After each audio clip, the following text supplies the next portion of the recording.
Shri Ramdoot music. સાહેબ, આજની તારીખમાં રાજકોટ પારેવડી ચોક ફૂટપાળી ઉપર નાની એવી દેરી હતી, પણ એ મેલડીની વાત આ ગુજરાત દેશ વિદેશમાં રિલે થઈ. સાહેબ, આજે મંગળવાર ને રવિવાર માણાનો મેળો ભરાય છે.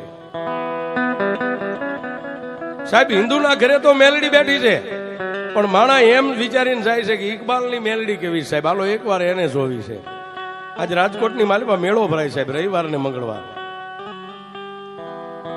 જેની માથે એ લેણું દેણું ને કરજ એટલું બધું વધી ગયું સાહેબ, છેલ્લે પૈસા વાળા એને વોર્નિંગ આપી દીધી, ઇકબાલ એ છેલ્લા મહિનાની માલિપા પૈસા ન આવ્યા એટલે આ દુનિયાની માલિપા તું નથી, આ નક્કી કરી રાખજો.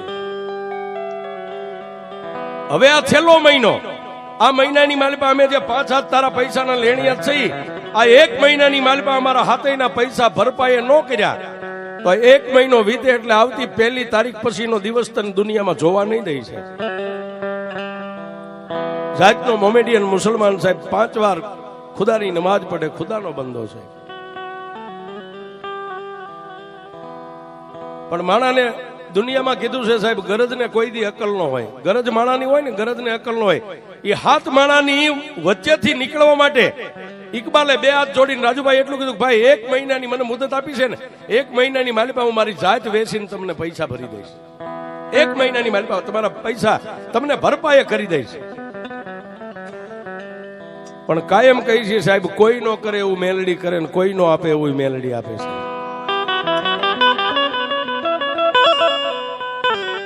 એ ઓલા હાથ માણસો જેને રાજુભાઈ 1 મહિનાની મુદત આપી હતી, ખાલી મહિનામાં 3 દી બાકી રહ્યા. એ રોવું તો થોડું, પણ સાહેબ વેદના જે અંદર હોય ને, રોવું તો થોડું પણ વધારે રોવાઈ ગયું, મોટું મોકળું થઈ ગયું છે. એક મોમેડિયન નો દીકરો સાહેબ હાથ કાઢીને રોવા માંડ્યો એટલે ગરીબ પત્ની પોતાની મોમેડિયન ની દીકરી જાગી અને અંધારા ખૂણાની માલિપા નજર કરી સાહેબ, પોતાનો ધણી રોવે છે એટલે બાઈએ જઈ અને ખંભે હાથ મેકી અને એને બાઈએ એટલું કીધું, ગાંડા થઈ ગયા છો? એ દુનિયામાં રોતા અમે બાયુ રૂડી લાગીએ, તમે દાઢી મૂછના ધણી અત્યારે રાતના 1 વાગે રોવો છો, શું દુઃખ છે તમારે? સાહેબ, એ ત્યારે ઇકબાલે કીધું, જો કદાચ તું ખાનદાન ખોયડાની દીકરી હોય ને, આજ 20 વર્ષના વાણા વાઈ ગયા આપણે જે નિકા પડ્યા છે, પણ ખાનદાન ખોયડાની દીકરી હોય ને તો હું તને એટલું કહું છું, કદાચ મારી હાજરી હશે અને મારી હાજરી ન હોય ને તો મારા ભોળા નાના નાના પંખીડાને મેકીને તું ક્યાંય જાતી નહીં. બસ હું તને આટલું કહું, બીજું કાંઈ તને કહેવું નથી. એ સાહેબ, એ પોતાના ધણીને દાઢી મૂછના ધણી આદમી ઇકબાલ ને મોમેડિયન ના દીકરાને બાઈ આમ બથમાં લઈ સાનો રાખીને એટલું કીધું, હુઈ જાઓ. એ સાહેબ કેદી તો હુઈ ગયો, પછી ખાલી 2 દિવસ આડા રહ્યા. બીજા દિવસે રાતે 1 વાગે જાગી. ગરીબડી બાઈને ખબર નથી ઘટના શું બનવાની છે, અને ઓલા નાના નાના 2 ભૂલકા બાજુમાં દીકરો દીકરી હોતા હતા, એને તો ખબર જ નથી સાહેબ. પણ સાહેબ, એ પોતાની પત્નીની સામે પેલા 2 હાથ જોડીને ઉભો રહ્યો અને એને એટલું કીધું કે આજ 20 વર્ષના વાણા થઈ ગયા, તારા માવતરે મારા હાથમાં તારું બાવડું આપ્યું ને, તને કોઈ દી છેતરી નથી, તારી હારે હું કોઈ દી ખોટું બોલ્યો નથી, પણ આજ રાતના 1 વાગે હું તને છેતરવા બેઠો છું, હું કોઈને કહી શકું એમ નથી. સાહેબ, પોતાના 2 નાના પહોળાની માથે હાથ ફેરવી હળવાક દઈને ધીમે, કોઈને ખબર ન પડે, અંદરથી હાકળ બંધી હતી, દરવાજાની હાકળ ખોલી અને સાહેબ દરવાજો ખોલી બહાર નીકળી, એને દરવાજો બંધ કરીને બહારથી હાકળ મારી દીધી છે. પણ સાહેબ કોઈને ખબર ન પડે, પારેવડી ચોકની માલપાથી પછી ફૂટપાળીની માથે આમ ચડ્યો, પણ ફૂટપાળીની માથે નીકળ્યો 1.3 ફૂટની મારી હિન્દુની મેલડીની દેરી સાહેબ, માલપા એક નાનો એવો ફોટો. અને તેદી એ સાહેબ મોમેડિયન ના દીકરો એ નાની એવી 1.3 ફૂટની દેરી જોઈ ગયો.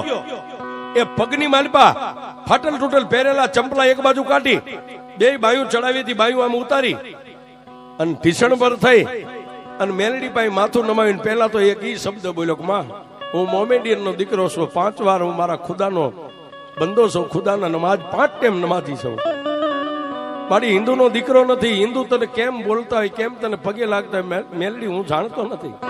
હિન્દુ હોય તોય તારો અને મુસલમાન હોય તોય તારો. મારી એક તારો દીકરો થઈ અને તારી પાસે કાંઈ માગવા નથી આવ્યો, મારી માથે લેણું છે ને હું કદાચ મોતને બથ ભરવા જાઉં છું. એ મેલડી તારી પાસે હીરા જવેરાત પૈસા કાંઈ માગવા નથી આવ્યો, પણ મારી 3 વાર માથું ટેકાવી અને તને એક ભલામણ કરવા આવ્યો છું. જાતનો મુસલમાન છું, પણ મારી એક તને ભલામણ કરું છું કે હું તો અહીંથી હાલતો થાય છે એટલે હમણાં અડધી પોણી કલાકની મારી પાસે હાજી ડેમની મારી પાસે પડી અને મારા દેહને કાઢી નાખીશ. આ ખોળિયાની મારી પાસેથી પ્રાણ વિયો જાય, પણ મારી મેલડી તને એક ભલામણ કરું છું કે જેને અત્યારે રાતે હું નોધારા મેકીને જે ઘરની મારી પાસે પૂરીને જાઉં છું ને,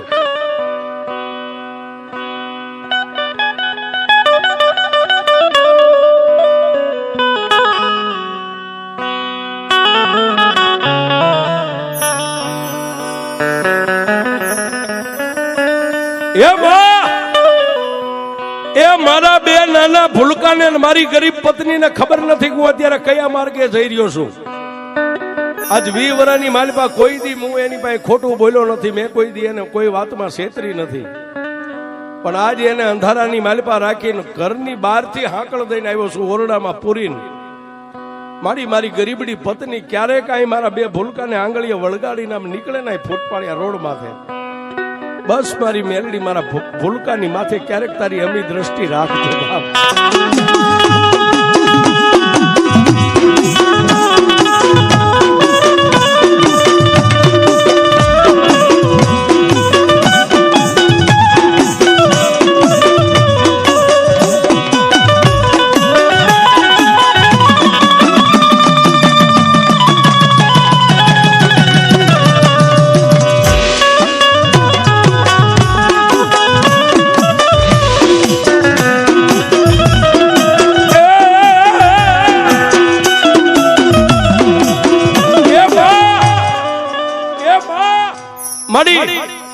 ક્યારેક મારા પાંખું વગરના પંખીડા પગની માલિપા પગરખા મારા જણ્યાને હસીએ નહીં હોય, અને મારી ગરીબડી પત્ની ક્યારેક આ રોડની માથે મારા બાળકોને લઈને નીકળે ને, બસ મારી મેલડી એની માથે તારી અમી દ્રષ્ટિ રાખજે. હું તને આટલી ભલામણ કરવા આવ્યો છું, બાકી તારી પાસે કઈ માગવા નથી આવ્યો.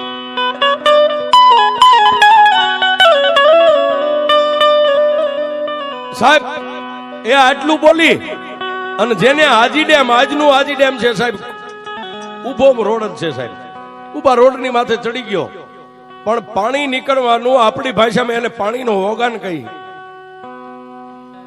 એની માથે રાતના 3 વાગ્યે ચડ્યો સાહેબ. નીચે જેમ 400 ગવના દરિયાની માલિપા પાણીની લહેર આવે ને મોજા આવે, એમ હાજી ડેમની માલિપા પાણીના મોજા ફડાકા મારી રહેશે. અને પહેલા તો એ પાણીની માથે ચડીને સાહેબ પોતાના ખુદાને યાદ કર્યા કે ખુદા, કુરાનની માલિપા મેં વાંચેલું છે, કોઈનું લેણું દેણું કરજ કરીને આવીએ ને તો તારા દરબારની માલિપા એને જન્નત ન મળે, પણ એ ખુદા દુનિયાની માલિપા કોઈના હાથે કમોતે મરી જવું એની કરતા મારા મોતે મારા હાથે મરવા આવ્યો છું.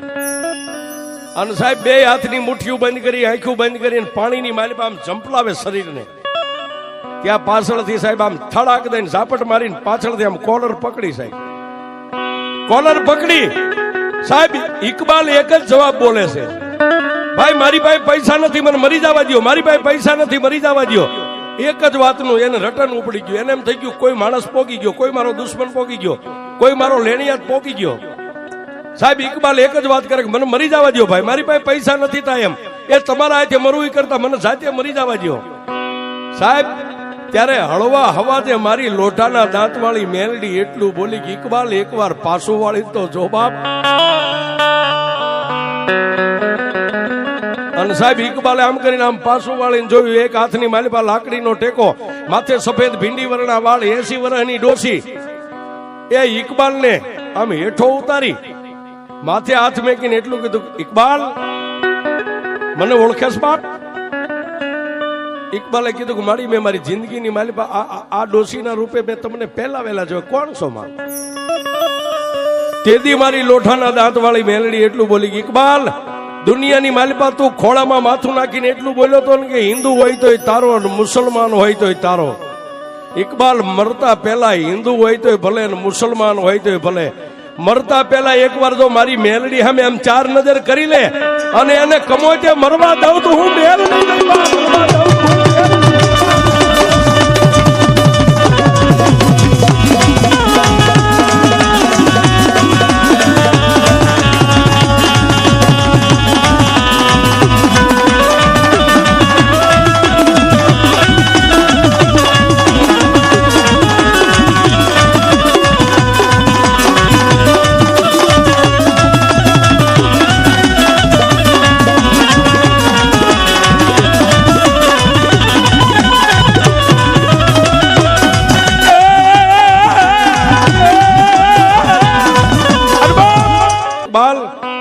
દુનિયાની માલિપા હું મેલડી કહું એટલું કરીશ બાપ.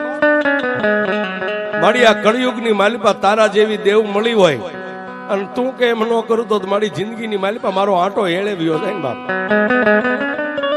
જા ઇકબાલ અત્યારે ઘરે વ્યો જા, કોઈનો નો કાંઈ કહેતો. કાલનો દી ઉગે એટલે એક લાલ જમણી, એક ચુંદડી ને એક શ્રીફળ લાવી, એક નાનું એવું પાટિયું તારા જે ઓરડીની માલિપા જે રૂમમાં ભાડે રહેશ, એક પાટિયાની માથે જમણી પાથરી માથે નાળિયેર મેકીને 5 ચાંદલા 2 માળા મળીને મારી મેલડીના નામના કરી અને માથે મેલડીના નામની ચુંદડી ઓઢાડીને એક દીવો 3 અગરબત્તી કરી બાપ. અને પછી ઇકબાલ એ પારેવડી ચોકની માલિપા તારા શર્ટના બટન ખુલ્લા મેકીને આમ ખુલ્લી કોલર રાખીને ચોકની માલિપા બેસ.